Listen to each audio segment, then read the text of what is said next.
কাশ্মীর সীমান্তে ফের থমথমে অবস্থা। নিয়ন্ত্রণ রেখা বরাবর রাতের অন্ধকারে গর্জে উঠেছে অস্ত্রের ঝাঁজ। ৪ মে গভীর রাতে নতুন করে গোলাগুলিতে কেঁপে ওঠে কুপওয়ারা, বারামুলা, পুঞ্চ, রাজৌরি, মেন্ধার, নওশেরা, সুন্দরবনি ও আখনুর সেক্টর।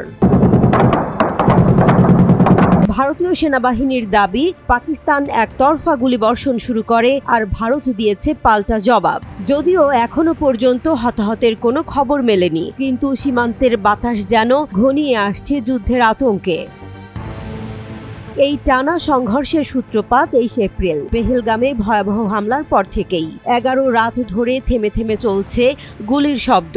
আর এই উত্তপ্ত পরিস্থিতির মধ্যেই দুই দেশের মধ্যে শুরু হয়েছে আটক পাল্টা আটকের খেলা।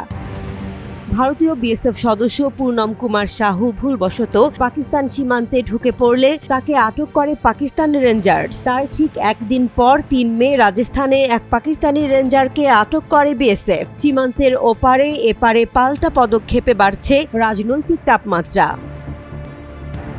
ভারত পাকিস্তান সম্পর্ক এখন আগুনে ঘি ঢালার পর্যায়ে। পেহেলগামের হামলার পর ভারত একের পর এক কড়া সিদ্ধান্ত নেয়। সিন্ধু পানি চুক্তি স্থগিত, আতারি সীমান্ত ক্রসিং বন্ধ, কূটনৈতিক সম্পর্ক অবনতি, সবই যেন যুদ্ধের ঘণ্টাধ্বনি। এদিকে পাকিস্তানও থেমে নেই। ভারতীয় উড়োজাহাজের জন্য আকাশ সীমা বন্ধ করে দিয়েছে ইসলামাবাদ। সঙ্গে ভারতীয় পণ্যের ওপর নিষেধাজ্ঞা। ভারতের পানি বন্ধের হুমকিকে পাকিস্তান বলছে যুদ্ধ ঘোষণার সমতুল্য। আর এই উত্তেজনার মধ্যেই পাকিস্তান ঘোষণা করেছে আবদালি ব্যালিস্টিক ক্ষেপণাস্ত্র পরীক্ষার, যাকে ভারত বলছে চরম উস্কানি।